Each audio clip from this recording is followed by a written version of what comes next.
Welcome back into the studio. Hopefully you're having a blast making your little landscapes and you love them. The next step for us is to go ahead and create those little trees. They are going to be up here in the skyline. We're just going to do one little tree per piece. You can do it as small or as big as you want, so it depends on, your perspective. If you want it to be a little tiny little bitty tree, like you're looking at it from really far away, make a little tiny tree. If you want to make it a full-size tree and take up this entire space in here, you're more than welcome to do that as well. Just remember, the smaller you make it, the further away it's going to look. The bigger you make it, the closer it's going to be to you.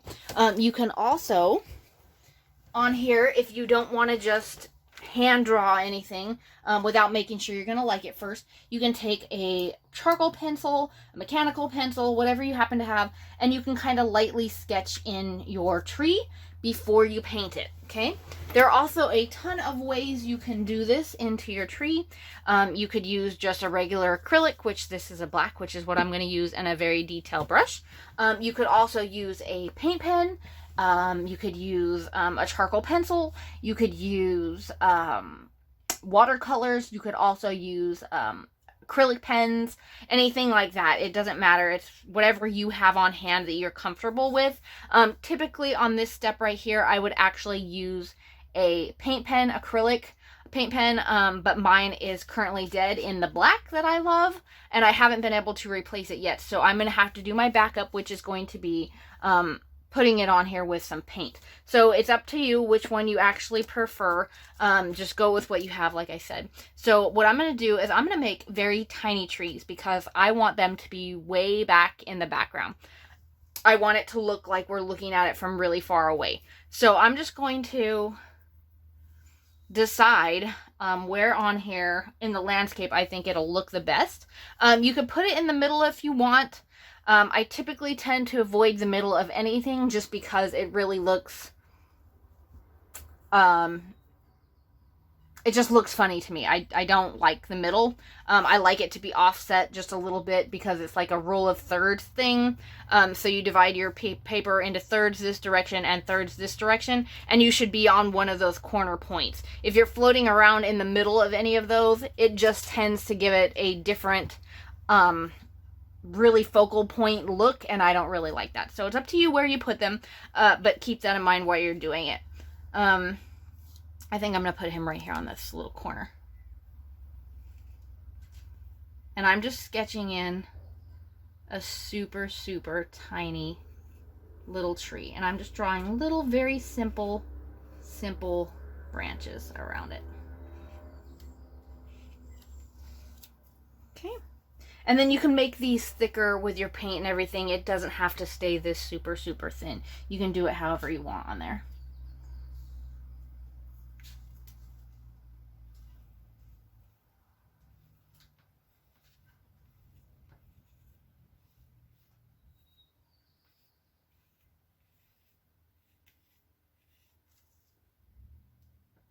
And if you feel inclined while you are doing your tree, you can also go in and do detailing like some leaves and stuff.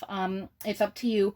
I am going to leave mine just a very dark silhouette, like it's in the middle of winter or fall, where there's no leaves on it. I just want a tree outline.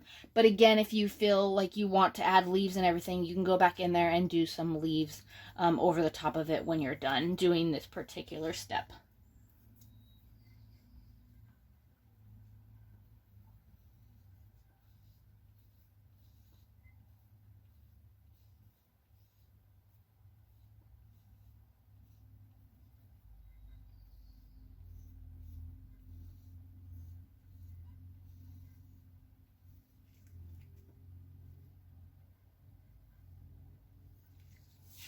Okay, so just a rough, little outline of where I want my trees. You can always, once you go in there with your pen or your paintbrush or whatever it is you're using, you can add more of them if you want to. It's entirely up to you. So I'm going to take my acrylic and my detail brush, and I'm just going to go in here and I'm going to paint little tiny trees.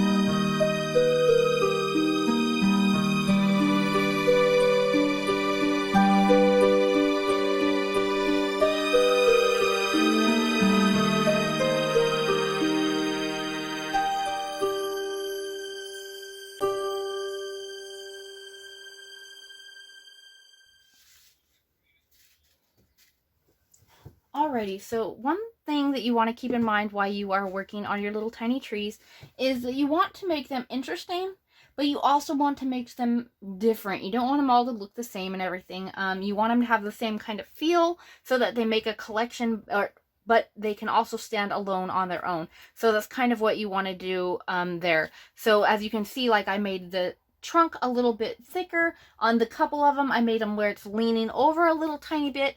If you're working on a big piece, it's a lot easier to actually add in a little bit more detail because you can make them taller, you can make them lean more, you can make them kind of do all kinds of fun things.